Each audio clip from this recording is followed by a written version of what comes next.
Today I want to talk to you about my boat here. It's a Coleman Crawdad. A lot of people at the ramp ask me questions about it. I tell them it works for me, but it probably wouldn't work for a lot of other people out there. So let's get to it and I'll give you a tour. So I'm going to start out with the motor here. I'm running a 212cc Predator engine on a Swamp Runner small setup. That's by SPS, and I'm running generally running with a 6.5 inch prop. Currently my mud motor has no modifications to it, but I do plan on doing some jetting and exhaust manifold and an intake manifold just to boost up the horsepower a little bit. I run oar locks on this boat. If something happens and I need to row back to the ramp or somewhere where I can work on the boat or whatever happens.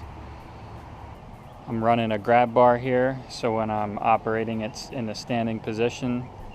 I have something to stabilize myself, and that really helps a lot. Because I don't know if you all know how this mud motor works, but you basically hold it in whatever position it needs to be in, whether it be up, down, left, or right. There's nothing that, there's no trim that sets the motor to where it needs to sit on the boat. Your arm is the trim. Down here I built a little bracket standing off the bottom there for my 788 CIHD Hummingbird, and I just added some little thicker wood in here than originally was in here, and I think I'm going to extend the wood a little more. I'd like to have a little bit more platform, especially in the back for standing. For my nav lights, I'm just running these cheap battery operated LED.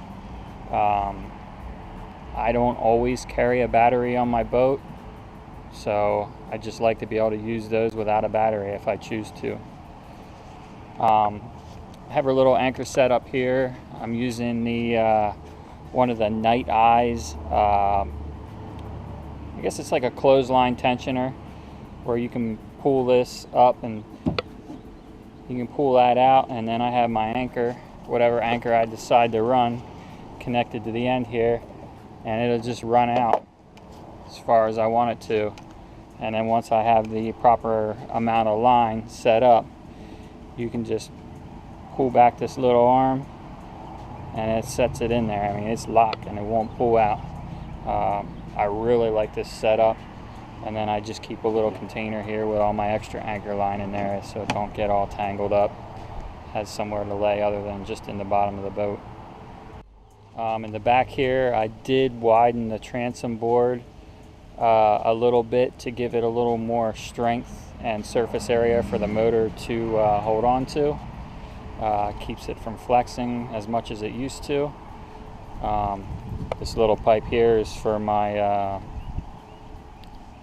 rear navigation light for the stern, the white light. And this is my transducer for my fish finder. I always keep that so that's not screwed in, and it's attached so that if I hit something it just kicks up out of the way instead of breaking off. This boat did not have a plug in it, so I drilled my own hole in here just so I had a way to get water out of the boat when it sits outside for a while and it collects water. I had an old plug that I kind of customized and made it bigger, and just put it in there and it works great. If you look on the side of my trailer here, I'm running I use this pole a lot. It's just a piece of PVC 10-inch Schedule 40 pipe that I use as a push pole. Gets me out of bad situations, and I use it for poling on the flats. Now, as far as the boat goes itself, my biggest question I get is, does this thing scoop a lot of water in big waves? And my answer is yes and no. It all depends on how much weight I got in it. If it's just me, typically no. It floats right over top of most of the bigger waves and wakes created by boats passing. If I do get one other guy in here, I'll actually switch to a 6.5 inch prop, which gives me a little more power and RPM with the extra added weight. And I did move the seat, the original seat position. The rear bar was here, and I moved it back to where it's at now. That drastically helped.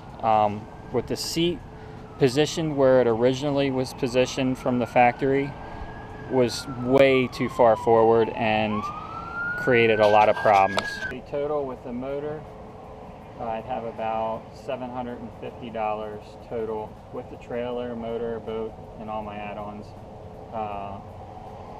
So it's very inexpensive for me, and that's another reason that I continue to hold on to this boat. So that proves you don't have to have a whole lot of money to get out there on the water and have some fun. Even if you're looking to fish out of a kayak or a canoe, even that can get pretty expensive. So I think I did pretty well here with my setup. So everyone, that's pretty much it. It's a very simple boat. I love it.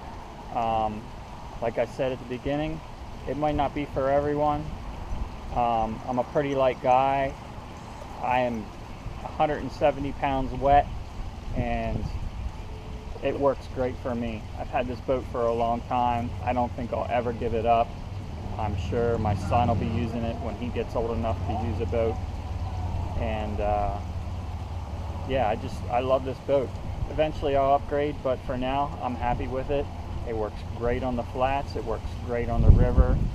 I've even had this boat in the Chesapeake Bay and Susquehanna River up north, and both of those bodies of water can get really nasty, but I've never had any issues, even on a nastier day.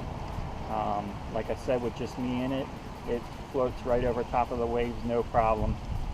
So that's about it. I hope you all enjoyed my video, and stay tuned. I'm going to have some videos coming up here that have never been done before on YouTube, and I think they're going to be pretty interesting. So be sure to hit the like button and please subscribe below. I'll see you next time.